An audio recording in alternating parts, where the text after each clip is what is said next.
अस्सलाम वालेकुम नाज़रीन, इशूज़ में तव्हांखे भलीकार।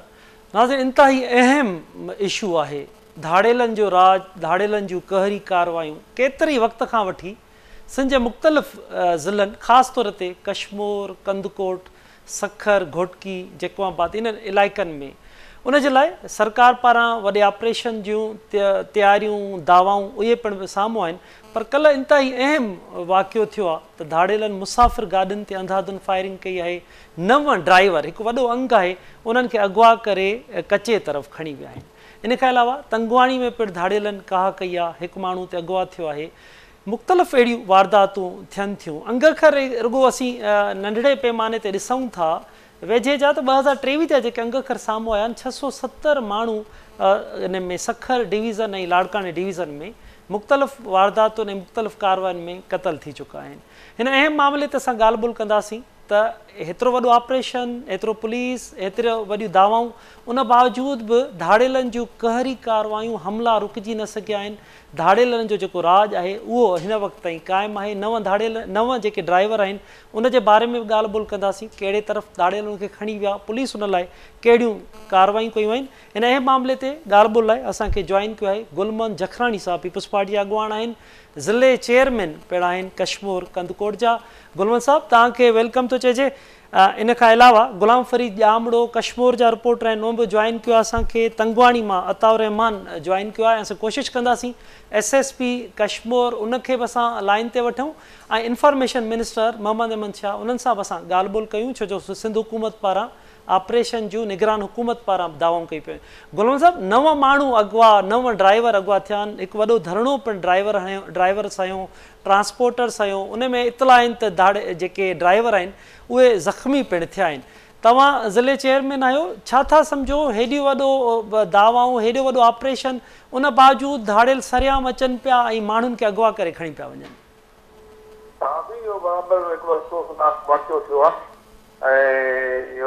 कल्ह राति शाम जे टाइम तक़रीबन 8:30 जो टाइम हूंदो ऐं उन वक़्तु हींअर हिन पासे तमामु घणो धुंध बि आहे शाम जे टाइम ऐं उन जो हुननि फ़ाइदो वरितो जेके क्रिमिनल्स आहे ऐं अंधाधुंध फायरिंग करे अगवा करे विया माण्हू ऐं 2 माण्हू ज़ख़्मी बि आहिनि। पोइ उन सिलसिले में असांजो SSP साहिबु सुठो माण्हू आहे ऐं अॻु में हिते रही बि वियो आहे, पुराणो आहे, 19 ग्रेड जो ऑफिसर आहे, पर उनखे अञा कुझु चंद ॾींहं थिया आहिनि। अञा हुन सही नमूने सां ज़ाहिर कयल ऑफिसर खे जेका ज़िले जो कमांडर हूंदो आहे SSP, उहो उनखे थोरो वक़्तु पंहिंजे टीम ठाहिण में ऐं हालतुनि खे सम्झण में। ऐं पुलिस जे अंदरि चङा ऑफिसर बि आहिनि ऐं पुलिस में कुझु कानूनियूं बि हूंदियूं आहिनि, उन्हनि खे बि मुंहिंजी मुलाक़ात थी त ॿुधायो पियो त मां उनमें कोशिशि कयां थो त पंहिंजी टीम ठाहियां ऐं सुठा ऑफिसर हुजनि जेके इन क्रिमिनल्स खे काबू पाए सघनि। पर अञा ताईं चंद ॾींहं थिया आहिनि, अञा उहो पंहिंजूं कोशिशूं वठे थो। हिन वाक़े खां पोइ बि उहो कचे जे तरफ़ वियल आहिनि रेंजर्स ऐं पुलिस SSP बजीराम साहिब विच में वियल आहे। हाणे बि सवेरे में मां मालूमात कई उहो कचे में वियल आहिनि, त इन सलाही में काबू पाइण में टाइम लॻंदो। पर जीअं तव्हां पाण पंहिंजे इंट्रो में चयो आहे त इहे कुझु ज़िलनि में काफ़ी वक़्त खां वठी कुझु हालतूं आहिनि जंहिंमें कचे जे इलाइक़नि में वाक़िया करे जेके ॾोहारी भॼी वञनि था, उन्हनि ते काबू पाए न सघिया आहिनि। कुझु सालनि खां वठी जंहिंमें रहीमयार खान ज़िलो बि अची थो वञे, उनखां अलावा घोटकी ज़िलो बि आहे, शिकारपुर बि आहे, कश्मीर ज़िलो बि आहे। ख़ासि करे इन्हनि जा जेके कचे जा इलाइक़ा आहिनि उनमें क्राइम थियनि था। पर हींअर असांजी SSP सां में ॻाल्हि थी, उहो पंहिंजा एफर्ट्स वठे थो, कोशिशि कनि था क्राइम थिए थो। पर असां रुॻो इहो सिर्फ़ु चऊं त पुलिस में न आहे, पुलिस जूं बि कुर्बानियूं आहिनि। असां वटि केतिरा ई पुलिस जा जवान शहीद थी विया आहिनि वेचारा क्रिमिनल सां मुक़ाबिलो कंदे। पर मां उमेद रखां थो त इहे जेके आहिनि जल्दी इंशाअल्लाह बाज़ियाब थी। बिल्कुलु गुलमन साहब, इहे तव्हां ठीकु था चओ त केतिरा ई पुलिस ऑफिसर्स बि शहीद थिया आहिनि, कांस्टेबल्स बि शहीद थिया आहिनि, तमामु वॾियूं कुर्बानियूं बि ॾियनि था। हिकु सवाल थो उभिरे, सभु माण्हुनि वटि हिकु सवाल थो उभिरे त हिकु तरफ़ धाड़ेलनि जे ख़िलाफ़ु हेॾो वॾो ऑपरेशन हलंदड़ हुजे त उन दौरान त धाड़ेल पंहिंजी ज़िंदगी बचाइण ऐं पाण खे बचाइण में पूरा हूंदा, पर उन ऑपरेशन मां हू ॿाहिरि निकिरी अचनि था, अचे माण्हू अगवा करे वरी खणी वञनि था। त इहे सवाल पैदा थियनि था त इन जा सबब छा आहिनि? त छा जेके ऑपरेशन जूं दावाऊं आहिनि वॾे पैमाने ते उहे फ़क़ति दावाऊं आहिनि?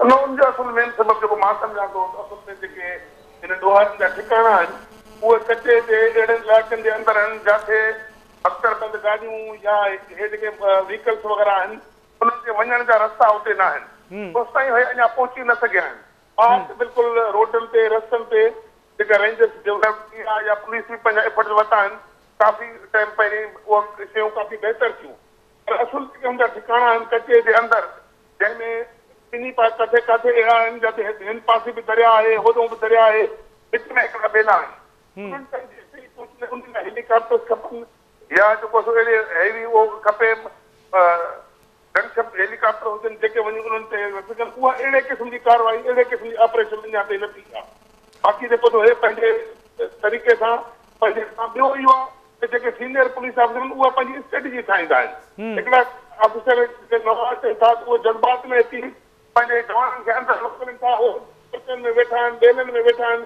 जंहिंजे करे जवान शहीद थियनि था पर हिकिड़ा सीनियर पुलिस ऑफिसर उहे हूंदा आहिनि उहा पंहिंजी हिकमत अमली ठाहींदा आहिनि मुख़्तलिफ़ तरीक़नि सां अंदरि जेके हिकिड़ा ग्रुप आहिनि क्रिमिनल्स जा उन्हनि जा हिक ॿिए सां बि दुश्मनियूं आहिनि उते उहो उन्हनि खे बि इस्तेमालु कंदा आहिनि ताकी उनखे ख़तमु करण जे लाइ उन्हनि खे पाण में बि बढ़ाईंदा आहिनि अॻु में ईअं अहिड़ा गोड़ मिसाल ॾेई सघजनि था जेके मेजर वॾा वॾा क्रिमिनल माण्हू हुआ उहे भारतीय तव्हां चंद 6-7 महीना पहिरियों तव्हां ॾिठो त हिते कचमोर जे जीएनपुर वारे इलाइक़े में जेको जानू इंग्लैंड ग्रुप हो उन में हिकिड़ो पंहिंजो उन्हनि मां माण्हू आयो जेको उन्हनि खे 6-7 मेजर वॾा गाॾे वञनि ते 2-2 करोड़ रुपया हुनजे हेड मनी रखियली उहे मारिजी विया पर उहा अहिड़े हिकमत अमली सां हाणे हेॾी असांजे ज़िले जो सीनियर पुलिस ऑफिसर आयो आहे उहा पंहिंजी स्ट्रेटजी ठाहे थो मां हुन मां उमेद कयां थो त कुझु वक़्त में उन हालतुनि ते क़ाबू पाए वेंदो अच्छा गुलमन साहब सभिनी सॼी सिंध खे ईअं चइजे सॼे मुल्क खे ख़बर थी पए ॿाहिरी दुनिया ते वेठल माण्हू बि ॾिसनि था त धाड़ेल ऑनलाइन थियनि पिया धाड़ेल सोशल मीडिया ते अचनि था त छा इन लाइ वॾे ऑपरेशन जी ज़रूरत आहे तमामु वॾो ऑपरेशन थिए त हीअ धाड़ेल ख़तमु थियनि छो जो हू त सरियां वेठा आहिनि ऑनलाइन बि थियनि था बिल्कुलु बिल्कुलु वॾे ऑपरेशन जी मां तव्हांखे गुज़ारिश कई न हिन में हे जेके असांजा जवान पुलिस अफ़सर या रेंजर्स जा जेके रोडनि ऐं रस्तनि ते कंट्रोल करे सघनि था पर उन ते ठिकाणनि ते अञा न पहुची सघिया आहिनि ओॾे रसद न आहे उन लाइ मां तव्हांखे जो बि गनशिप हेलीकॉप्टर खपनि ऐं वॾी जेका तमामु वेपन जदीद लेटेस्ट वेपन हुजनि जेके उनजे ठिकाणनि खे ख़तमु कनि जेसिताईं उनजा ठिकाणा ख़तमु न थींदा तेसिताईं उन जो उते वक़्ती तौर ते क़ाबू पाए सघिजे थो पर थोरे साई खां पोइ वरी उहो उथी था अचनि गोलो साहब पाण वटि हुकूमत आहे पाण वटि रियासत आहे हेतिरा वॾा फोर्सिस आहिनि त छा एॾा जदीद हथियार असां वटि एतिरा बि न आहिनि जो धाड़ेलनि सां मुंहुं ॾेई सघूं न न बिल्कुलु छो न आहिनि मुल्क में सभु कुझु आहे पर चवण जो मतिलबु आहे उन जे लाइ असांजे जेका मथे जेके असांजा डीजी रेंजर्स आहे या ॿिया ऑफिसर आहिनि आईजी साहब आहे उन्हनि खे थोरो इन लाइ एफर्ट्स वठणु खपनि त ताकी उहे शयूं असांखे हितां जे ऑफिसर खे प्रोवाइड करे ॾींदा पोइ तॾहिं मामले जो हल निकिरंदो माना हिकु हिकमत अमली जी ज़रूरत आहे सीरियस उनखे वरितो वञे प्लानिंग जी ज़रूरत आहे बिल्कुलु ईअं आहे ठीकु आहे गुलमन साहब वॾी महिरबानी गुलाम फरीद गुलमन जखराणी साहब ज़िले चेयरमैन कश्मीर बि ॻाल्हि ॿोल करे रहियो त हिकु वॾे ऑपरेशन जी उते ज़रूरत आहे गुलाम फरीद तव्हां खां मालूम कंदुमि त हीउ कल्ह वाक़ियो कीअं पेश आयो आहे हिन वक़्तु छा सूरत हाल आहे त जेके 9 ड्राइवर अगवा कया विया उहे कहिड़े तरफ़ धाड़ेलनि जा छा इतला आहिनि त कहिड़े तरफ़ खणी विया पुलिस उन लाइ कहिड़ो तहरुक वरितो आहे महिरबानी असलम साहब मां त ॿुधाईंदो हलां त कश्मीर जे कुझु किलो मुफ़ासिले ते मलिक लाड़ो आहे ऐं उनजे ओरां आहे नाइच ॻोठ जेका उतां जा असांजा ज़रिया आहिनि उनजो चवणो हो त जेका ॾोहा उहे 3 टोलनि में शुमार हुआ बीठल हुआ जॾहिं गाॾियुनि जॾहिं हिकिड़े गाॾियुनि मथां ॾोहारनि पारां फायरिंग कई इहो उतां भॼायो त विचनि जेको आहे उन्हनि फायरिंग कई जेका असां जेको उन्हनि ते अटैक कयो उन अटैक में जेको आहे त जेका 7 खां 8 गाॾियूं हुयूं उन्हनि खे बि उन्हनि फायरिंग करे उनजा टायर बस्ट कया ऐं जेको तमामु नुक़सानु रसायो उन खां अलावा उन खां पोइ जो 2 ड्राइवर आहिनि उन्हनि खे उन्हनि गोलियूं हणी करे ज़ख़्मी छॾियो 8 खां ड्राइवर आहिनि उन्हनि खे उन्हनि अगवा करे कचेर इलाइक़े ॾे खणी फरार थी विया अधु खां 1 कलाक ते जेको आहे फायरिंग जो हलनि त कश्मीर पुलिस वाट पहुची सघी, जॾहिं त हू आसानी सां जेका मुखवी तरफ़ रवाना थी। जॾहिं त इहो मां ॿुधाईंदो वञा त जेका अगवा थियल आहिनि उन्हनि में सुहेब, शहज़ाद खुरम, इरफी, अकरमुल्ला, जंहिंजो तालुक़ु फैसलाबाद सां आहे। जॾहिं त अलाह वसायो शाहिद मेराणी ऐं जंहिंजो तालुक़ु सादकाबाद सां आहे। दुनियो लियाकत अली चना जंहिंजो जेको आहे जॾहिं त ज़ख़्मी कयो उन्हनि ज़ख़्मियुनि में मोहम्मद अरशद ऐं दानिश राजपूत शामिल आहिनि, जंहिंजो तालुक़ु खानगढ़ सां आहे। जॾहिं त मुग़लनि जे वार ऐं पारां गुज़रियल ॾींहुं इंडस हाईवे ते मलिक लाड़े वटि हैवी गाॾियूं जेको आहे त रोड ते बीहारे करे इंडस हाईवे खे ब्लॉक करे छॾियो। इंडस हाईवे ब्लॉक 12 कलाक इंडस हाईवे ब्लॉक हो। इंडस हाईवे ब्लॉक हुजण सबबि बलोचिस्तान ऐं पंजाब जी जेका ट्रैफ़िक आहे उहा मुअतल हुई। हज़ारे जेके गाॾियूं आहिनि उन्हनि जूं कतारूं लॻी हुयूं। जॾहिं त हिन शदीद सर्दी में उहे खुलियल आसमान हेठि मुसाफ़िर तोड़े उहो ट्रांसपोर्ट जेका ड्राइवर आहिनि उहे वेठा। उन खां अलावा हिते कश्मीर जे मक़ामी वॾेरो आहे हू सां गॾु ASP नोमान ज़फ़र हू जेका मुज़ाहिरनि सां उन्हनि ॻाल्हियूं उन ॻाल्हियुनि खां पोइ जेको आहे उन्हनि 3 ॾींहंनि जी मोहलत थी।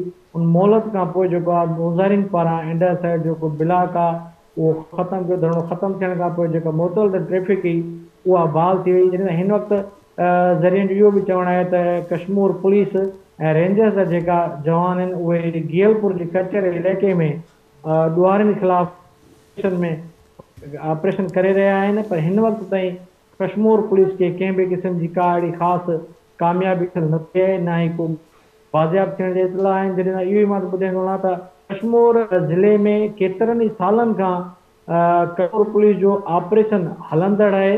जेकर पाकिस्तान पीपुल्स पार्टी जी गवर्नमेंट हाणे निगरान हुकूमत आहे, अरबे रुपया नाले ते फंड जारी कया विया आहिनि, पर उहे फंड किथे ख़र्च थिया आहिनि ऐं ऑपरेशन में लॻे कंहिं बि पुलिस कामयाबी हासिल थी आहे। हा, कश्मीर पुलिस जा जेका ऑफिसर आहिनि, जेका जवान आहिनि उहे शहीद थिया आहिनि, पर जेका ॾुआरी आहिनि उन्हनि ते कश्मीर पुलिस न पहुची सघी आहे, न ई उन्हनि जे ख़िलाफ़ का अहिड़ी कार्रवाई थी सघी आहे जंहिंमें ॾुआरनि जो जेको आहे ख़ात्मो थी सघे।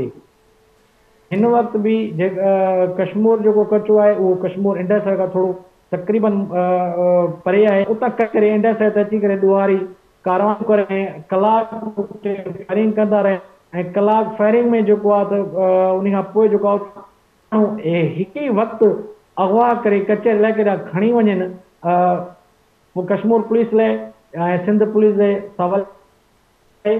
जॾहिं त SSP इरफान समे जे दौर में कश्मीर जे गुडू खां वठी कोट कचे ताईं ऐं शिकारपुर जे कचे ताईं चौकियूं क़ाइमु कयूं हुयूं। तक़रीबन कश्मीर ज़िले में 200 खां वधीक चौकियूं हुयूं, जंहिं ते करोड़नि रुपया ख़र्च चौकियूं नाकारा बणियल आहिनि। उते पुलिस या सिंध पुलिस पारां उते पुलिस एहलकार मुक़ररु न कया विया।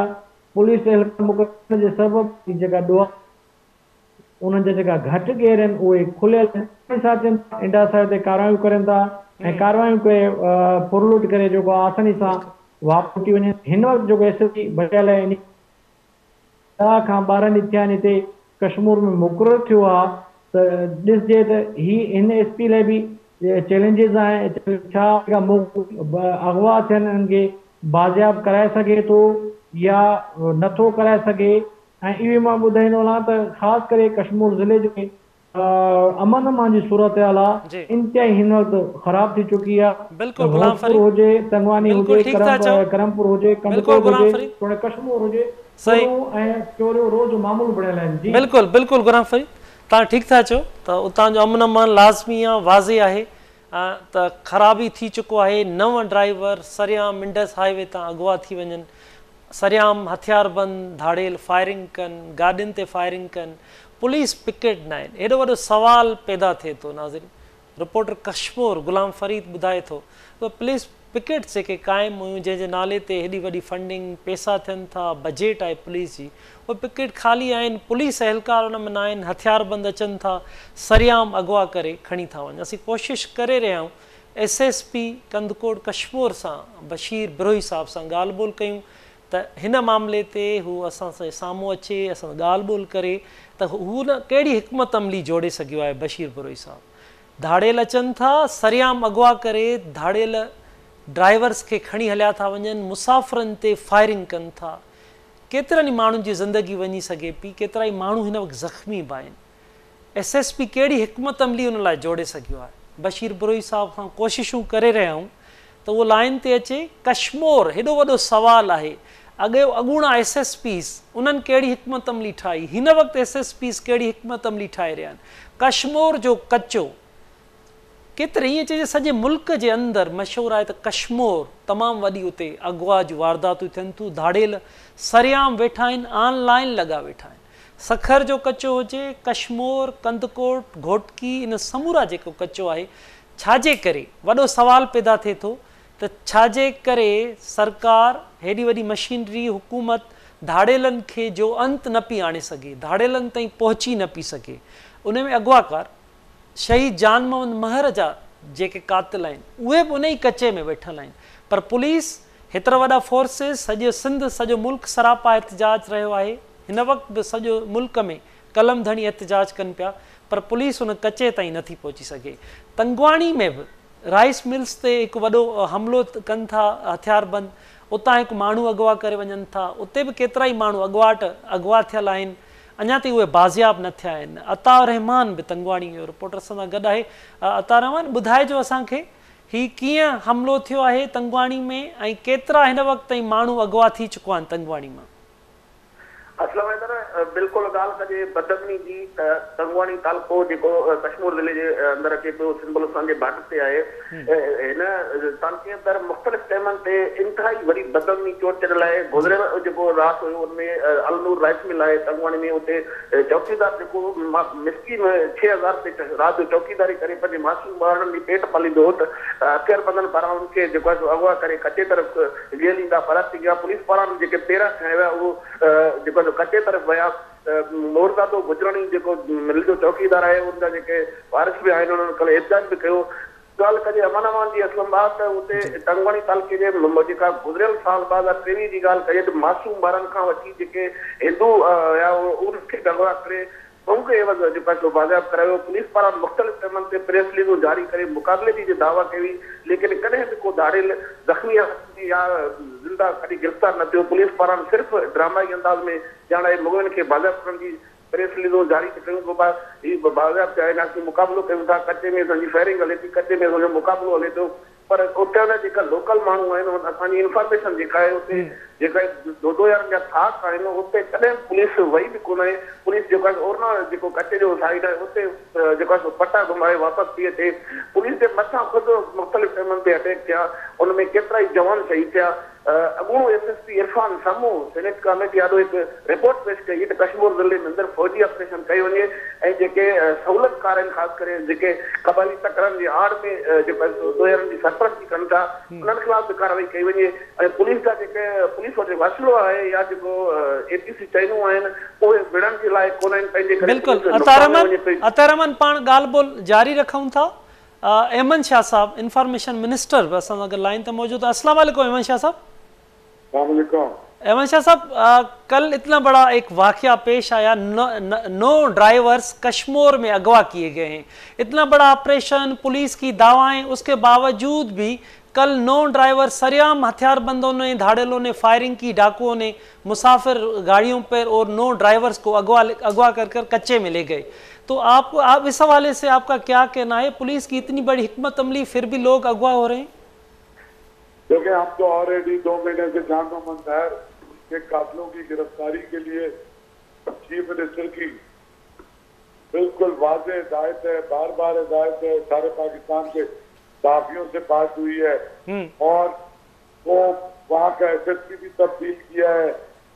अब IG खुद भी 4 दिन बाद जाके बैठा रहा है जी। ये हो ये रहा है कि जो डाकू हैं उनके घेरा तंग हो रहा है, उनके जो फैसिलिटेटर हैं, उनको जो एक स्ट्रिंग ऑपरेशन के जरिए काम हो रहा है, और उनके जो फैसिलिटेटर हैं उनके घेरा तंग हो रहा है।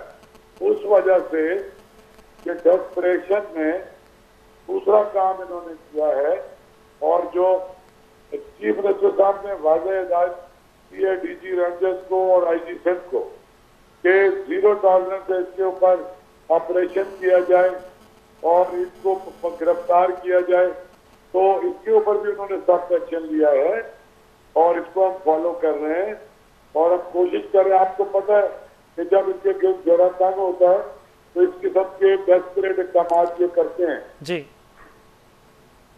बिल्कुल अहमद शाह साहब, अभी मेरी बातचीत हो रही है, गुल मोहम्मद जखरानी साहब से बात हुई, वो ज़िले चेयरमैन है कश्मीर। उनका कहना है कि पुलिस के पास जदीद हथियार नहीं है, डाकुओं के पास जदीद हथियार हैं। तो हम एक सवाल होता है कि पैदा होता है कि हुकूमत एक तरफ रियासत, क्या हमारे पास इतने हथियार भी नहीं है कि हम डाकुओं से को फेस कर सके? जखरानी साहब की बात से मैं एग्री करता हूँ। हमारी पुलिस जो है, ये मैंने खुद अपनी प्रेस कॉन्फ्रेंस में कहा था जो आईजी सिंध के साथ की थी कि हमारे पास उतने वसाइल नहीं है कि हम अपनी पुलिस को इस तरह से इक्विप कर सके कि वो तमाम तरह के मामला से लेकिन इसके बावजूद ऐसे भी हालात नहीं है कि हम इनको फोर्स मुकाबला नहीं कर सकते। तो जरूरत है कि पुलिस को मजीद वेल इक्विप किया जाए और इनके लिए गाड़ियां और चीजें और असला और नाइट विजन डिवाइड की जाए डिवाइसेस। तो उसके लिए तो हम कोशिश कर रहे हैं, लेकिन हमारी हिम्मत जो है वो है। और जखरानी साहब से भी मैं दरख्वास्त करूंगा, उनका इलाका वो भी पुलिस की मदद करे और हुकूमत की मदद करे इस सिलसिले में। जी अहमद शाह साहब, एक वहाँ के लोगों का इस जो भी डिस्ट्रिक्ट्स हैं, कश्मीर, कंदकोट, जैकवाबाद, घोटकी, वहाँ के जो पढ़े लिखे लोग हैं वो हमेशा मुतालबा करते रहते हैं कि एक बड़ा ऑपरेशन होना चाहिए डाकुओं के खिलाफ। तो उसके लिए कोई हिकमत अमली आज तक ना बन सकी है। क्या आपके पास कोई ऐसी तजावीज़ हैं, कोई प्लानिंग है? मेरे पास तजावीज़ तो तजावीज़ के अलावा चीफ मिनिस्टर साहब ने बहुत आईजी सिंध को और डीजी रेंजर साहब को दोनों को कहा है, वाज़ेह हिदायत दी है कि एक डिसाइसिव ऑपरेशन करके इनको पास किया जाए कच्चे से डाकुओं को और लोगों को, ताकि सुकून की जिंदगी लोग गुजार सके। वाज़ेह हिदायत है और उसकी प्लानिंग हो रही है। अच्छा, इंशाल्लाह जल्दी आप देखेंगे ऑपरेशन होगा। अच्छा, पैमाने पे। जी। अच्छा अहमद शाह साहब, उस दिन आपके साथ आईजी सिंध प्रेस कॉन्फ्रेंस कर रहे थे, शहीद जान मोहम्मद महर के हवाले से उन्होंने बात की कि वो डाकुओं तक कातिल गिरफ्तारी देने वाले थे, दे रहे थे, लेकिन पुलिस अफसर्स हमारे ही कुछ लोग उनसे मिले हुए हैं, इस वजह से उनके पास इंफॉर्मेशन जाती है और वो डाकुओं ने और जो कातिल थे उन्होंने गिरफ्तारी नहीं दी। तो क्या जो इंफॉर्मेशन पुलिस ऑफिसर्स दे रहे हैं उन तक आईजी सिंध साहब पहुंच सके हैं? उनके लिए कुछ हो सका? अच्छा जी, इस पे आईजी सिंध साहब से सीएम साहब ने भी पूछा था और मेरी भी बात हुई थी। उन्होंने कहा कि मैंने ये नाम नहीं लिया कि मेरे पुलिस अफसर मिले हुए हैं, ये सिविलियन में लोग हैं, पत्थर के लोग हैं और उस इलाके के लोग हैं कि जो बख्तरी करते हैं। उन्होंने कहा मेरी मुराद ये नहीं थी कि पुलिस अफसर ने जो है बख्तरी की है, ये उन्होंने क्लेरिफिकेशन दी आईजी साहब ने। अच्छा अहमद शाह साहब, आपको पता है सारी पाकिस्तान के सहाफ़ी बरादरी सरापा एहतजाज है, कब तक आखिर शहीद जान मोहम्मद महर के कातिल गिरफ्तार हो सकेंगे? पुलिस अपनी पूरी, हुकूमत सिंध अपना पूरा कोशिश कर रही है तमाम वसाइल के साथ। अच्छा, और सबसे ज्यादा चीफ मिनिस्टर साहब इससे कंसर्न है और आपको पता है कि मुसलसल इस बात का प्रेशर डाला जा रहा है, तो मुझे उम्मीद है कि जल्दी इंशाअल्लाह ये मसला हल होगा। अच्छा, ये आखिर में 9 ड्राइवर्स के हवाले से क्या हिकमत अमली बनाई जा रही है सर? यार हिकमत अमली तो जाहिर है, पहली बात तो ये कि हिकमत अमली जो पुलिस बनाएगी जी, जो इंटेलिजेंस एजेंसीज बनाएंगी सिविलियन और जी मिलिट्री की, वो कभी भी मेरे साथ या आपके साथ शेयर नहीं होगा, क्योंकि इसको पब्लिक करने से तो जिन लोगों के साथ घेरा तंग हो रहा है वो तो फिर भाग जाएंगे यहाँ से। तो पुलिस पूरी अपनी हिकमत अमली बना रही है, लेकिन ये बात अगर एडवांस में उनको पता चल जाएगी तो जाहिर है कि फिर तो वो पूरा ऑपरेशन ही बेकार हो जाएगा। जी अच्छा, एमएसआर साहब आप पुलिस के काम से मुतमिन हैं? देखिए जी, मैं बिल्कुल मुतमईन नहीं हूँ और मैं समझता हूँ कि लॉ एंड ऑर्डर से भी मुतमईन नहीं हूँ, लेकिन मैं ये कह सकता हूँ कि ये जो हमारे आईजी से हैं सफद मुख्तार साहब, इनकी सरबराही में वो अपनी जान तोड़ कोशिश कर रही है पुलिस, इस बात से मैं मुतमईन हूँ। ठीक है अमन शाह साहब, आपके सबकी उम्मीदें भी हैं तो पुलिस अपना कारकर्दगी दिखाएगी, हिकमत अमली बनाएगी। बहुत शुक्रिया आपका अहमद शाह साहब। गुलाम फरीद, मिनिस्टर इंफॉर्मेशन अहमद शाह साहब जी तव्हां ॻाल्हि ॿोल ॿुधी रहिया आहियो, हू प्लानिंग ठाहिण जी हिकमत अमलीअ जी ॻाल्हि कनि था त पुलिस हिकमत अमली जोड़े रही आहे। मां तव्हां खां मालूम कंदुमि IG उन खां अॻूणो IG सिंध बि केतिरा ई भेरा कंदकोट कश्मोर आयो, SSP सां गॾिजाणियूं कयूं त हिकमत अमली ठाहिजे, धाड़ियलनि जो घेरो तंग कजे, गिरफ़्तारियूं कजनि। नतीजा उन्हनि जेके बि गॾिजाणियूं थियूं हिते त थियूं कराची में, पर कंदकोट कश्मोर में बि थियूं, उन जा कुझु नतीजा निकिरी सघिया? जी असां बिल्कुलु को निकिरी सघियो ऐं जेके हिकमत अमली उहा हीरो ते हुई, छो जो 2023 जो जेको साल हुयो उनमें तक़रीबन जेका ऑफिशियली अंग खरनि उहा 200 खां वधीक आहिनि, जेका मुग़ी अगवा जेका अञा मां त इहो चवंदुसि उहे तक़रीबन 1000 जे लॻभॻि आहिनि, छो जो जेका ही ज़ाहिर मीडिया जे साम्हूं ज़ाहिर न कंदा हुआ फ़ोन ज़रिए या औरताने आवाज़ हिकिजी करे अगवा कंदा हुआ, उन्हनि खे ही ज़ाहिर कोन कंदा, छो कि वारिसनि मिलंदा हुआ ही चवंदा हुआ तव्हांजा असां मुग़ी जेके आहिनि उहा अदा कंदा, पर थींदो ईअं हुयो जेको 2023 साल हुयो पुलिस जा ऑफिसर रहिया उहे जेका कुझु वरी ॾुआरनि सां मिलियल बि हुए, मूंगे एवज़ जेके आहिनि उहे माण्हू रिकवर कराईंदा हुआ, बाज़ियाब कराईंदा हुआ। जॾहिं हिन वक़्तु जेका निगरान सेटअप आहे इन खे बि 3 महीननि खां प्लस में थी वियो आहे, त जॾहिं रेंजर जा इकामा जारी कया विया त रेंजर्स ऐं पुलिस गॾिजी करे कचहरी इलाइक़े में ऑपरेशन कंदी ऐं जेको ॾुआरनि सां जेको ॾुआरनि ख़िलाफ़ जेको ऑपरेशन आहे उहो न थी सघियो आहे। उहो ऑपरेशन जेको आहे त हीअ जेका ॾुआर उहे रोड ते निकिरी अचंदा, इंडर साइड ते निकिरी अचंदा ऐं अची करे कारवायूं करनि था। हा, रेंजर्स जेका रोड आहे उन ते सर्वे पई, गाॾियुनि जी चेकिंग करे पई ऐं जेका जीअं दुरानी मार जेका ॻोठ आहे इंडस सां नज़दीकी ॻोठ आहे उहो क्या है जो बहे गैंग जो आहे उनखे चाढ़ियो आहे, उन्हनि जे ख़िलाफ़ उन्हनि ऑपरेशन कयो आहे, पर उते बि कश्मीर खे तोड़े कानून इदारनि खे कामयाबी हासिल न थी सघी आहे। लिहाज़ा हिन वक़्तु बि ज़रिए जो चवणु आहे त कश्मीर पुलिस ऐं रेंजर्स गॾिजी करे गेलपुर जे कचहरी इलाइक़े में जेका 9 ॼणा अगवा थिया आहिनि मलिक लाड़े वटां उनजी बाज़ियाबी लाइ ऑपरेशन कयो पियो वञे। बिल्कुलु गुलाम फरीद, ऑपरेशन कयो पियो वञे पर हींअर ताईं का बि बाज़ियाबी अमल में न आई आहे। 9 ड्राइवर्स खे कचे तरफ़ धाड़ेल खणी विया आहिनि। अताउर रहमान, तव्हां असांखे ॿुधाए रहिया हो तंगवाणी जे बारे में, त तंगवाणी में ही ताज़ो हमिलो उन में माण्हू अगवा थियो आहे, ॿिया केतिरा हिन वक़्तु ताईं तंगवाणी जा माण्हू अगवा थियल आहिनि? जी बिल्कुलु, असां तंगवाणी मां हिन टाइम जेको मुग़वी आहे न उन्हनि जो तादाद 4 आहे। 5वीं ॾींहुं आहे त तंगवाणी शहर मां अगवा थियल गुलाम रसूल बखराणी, मंसूर पठाण ऐं जो पासो सदाम लाशर जेको मुर्दादो गुजराणी ऐं सदाम लाशरी उहे बि जेके धाड़ियल में चंबे में क़ैद आहिनि ऐं जेको तंगवाणी में अगवा थियल मुग़वियुनि जे जेको घरनि में रोजाड़ो मथल आहे, सदो विछायल आहे, इंतिहाई शोक वारी सूरत हाल आहे। उते उन जे घरनि में मुग़वियुनि खे मुग़वी जे वारसनि खे सरियाम ढोंग जो पासो फ़ोन ज़रिए ढोंग तलब कयो हुजे। गुलाम रसूल बखराणी जेको 5 अगवा थियो उन जे वारसनि जो चवणु आहे त धाड़ियल वीडियो ज़रिए असांखे कॉल कनि था त सरियाम असां खां ढोंग तलब कयो वञे, कयो पियो वञे।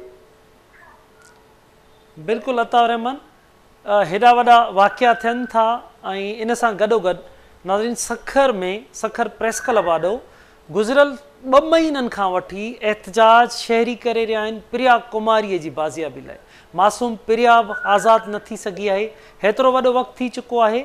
समूरा माण्हू जेके अगवा थिया आहिनि उन्हनि जे बाज़ियाबी लाइ उन्हनि जा वारिस एहतजाज करे रहिया आहिनि।